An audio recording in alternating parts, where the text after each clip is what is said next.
Bonjour à tous mes chers amis cinéphiles, qu'est-ce que vous dites aujourd'hui? Bienvenue sur la chaîne de Del Piazza où on va traiter les petites actus qui sont sorties ce week-end à l'occasion de la Comic Con de San Diego.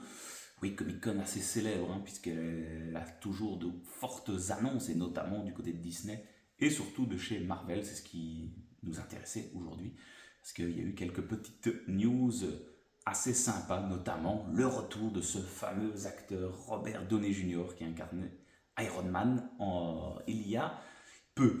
Mais en attendant, avant de rentrer tout de suite dans cette grosse news de la Comic Con, d'abord Kevin Feige est venu sur scène, donc le big boss de Marvel, et a présenté un petit peu le prochain film qui va sortir au cinéma, qui sera Captain America 4. Et donc là, on partira vraiment sur une toute nouvelle intrigue avec notre ami Sam Wilson, pardon, je ne revenais plus sur son nom, Sam Wilson avec le bouclier du Captain America qui va lutter face à un nouveau personnage incarné par Harrison Ford, Red Hulk, enfin nouveau personnage, le Red Hulk, donc le Hulk rouge, Harrison Ford qui va incarner le général Ross, qu'on avait pu suivre comme Big Boss du Shield. Malheureusement, l'acteur est décédé et donc il est ici remplacé par notre ami Harrison Ford, bien connu. Ça va faire assez plaisir de le voir. Et par rapport à ce qui va se passer dans ce film, voilà, ils ont juste dit que l'adamantium, donc les griffes de Wolverine, seraient introduites dans ce film-là via le fameux Céleste. Céleste qu'on avait pu croiser dans le film Éternel. Donc ça, c'est un petit peu les petites infos qui ont été liées à ce film-là, Captain America 4. Puis ensuite, on a parlé de Thunderbolt, donc cette espèce de Suicide Squad de chez Marvel, si je peux l'appeler ainsi. Bon, c'est qui serait le deuxième film de l'année passée, de l'année prochaine, pardon, 2025. Film qui devrait sortir normalement au mois de mai. J'ai du mal à y croire, connaissant nos amis de chez Marvel.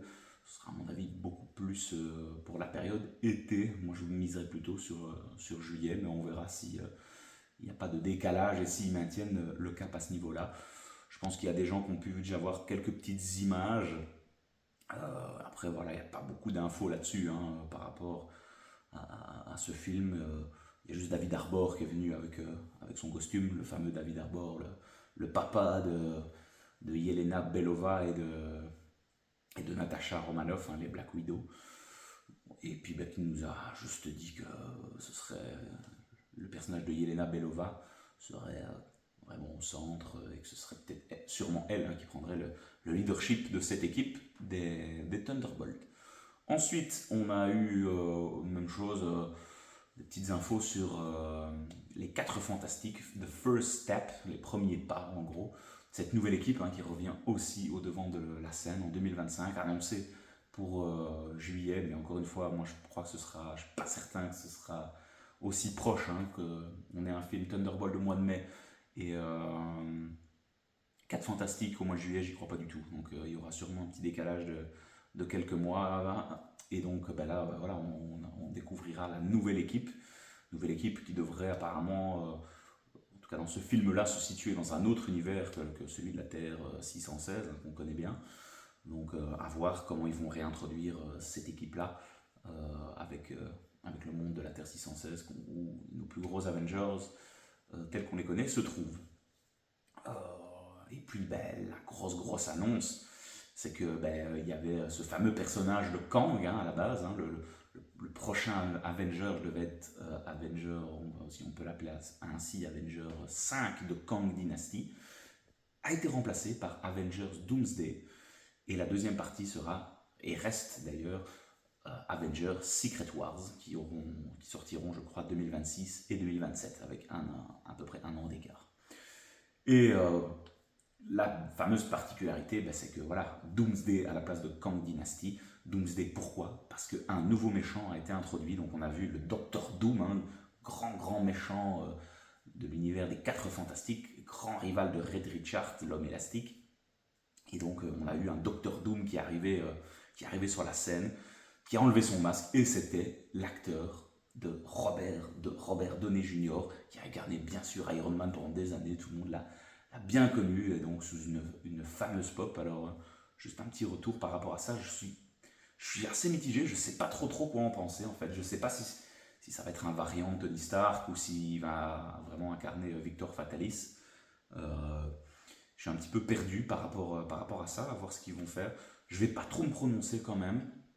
On a bien compris que l'échec de Kang bah, était fortement lié au flop d'Ant-Man, hein, Ant-Man qui n'a pas vraiment marché au cinéma. Et bon, Loki, je suis pas sûr non plus que tous les spectateurs fans de Marvel aient vu cette série sur Disney+. Donc bon, voilà, on a décidé donc de mettre Kang de côté, et aussi ben, la polémique qu'il y avait eu avec l'acteur Jonathan Majors, hein, qui a eu beaucoup de problèmes vis-à-vis de la justice. Donc exit Kang, ou alors il aura un petit rôle où il sera recasté, ça c'est quasiment une certitude, remplacé par ben, voilà, Robert Downey Jr. On fait dans ce qu'on connaît. À savoir aussi que c'est les frères Russo qui ont été rappelés, donc faut-il encore les présenter, c'est ceux qui ont réalisé bien sûr tous les Captain, le Captain America, le Soldat d'hiver, le Civil War, et Avenger, l'ère d'Ultron, Infinity War et Endgame. Donc c'est eux aussi qui reviennent aux manettes, donc on reprend une formule qu'on connaît, des acteurs qu'on connaît, Robert Downey Jr. Voilà, c'était les grosses infos côté Marvel. J'aimerais avoir vos avis à vous. Qu'est-ce que vous pensez de ce petit retour de Robert Downey Jr. Est-ce que c'était un aveu de faiblesse du côté de Marvel? Est-ce que Marvel a joué la carte facilité? Ou alors est-ce que vous auriez aimé pour le Docteur Doom avoir un autre acteur pour incarner ce personnage mythique? Voilà, on en débat en commentaire. Dites-moi vous ce que vous avez pensé de ces actus Marvel. Moi je suis un petit peu déçu, je vous avoue, j'aurais voulu un peu plus de choses à me mettre sous la dent, rien que côté série. On sait qu'il y a beaucoup de choses qui sont annoncées, qui quid du film Blade, enfin voilà, il y a des choses qui doivent arriver quand même prochainement. On n'a pas trop d'infos. Alors il y a la D23 qui aura lieu aussi prochainement, où Disney prend encore une fois la parole sur certains projets, peut-être qui se prononceront à ce moment-là. D23 qui aura lieu le week-end du 8, 9, 10, je crois, donc dans une semaine. S'il y a des grosses infos, j'en reparlerai sur la chaîne. Donc voilà, dites-moi vous ce que vous avez pensé de ces petites annonces Comic-Con Marvel. Est-ce que ça vous a hypé ou pas du tout? Voilà, on se retrouve très vite sur la chaîne, les amis, pour d'autres films, séries et de débriefs exceptionnels. Merci à vous et à bientôt.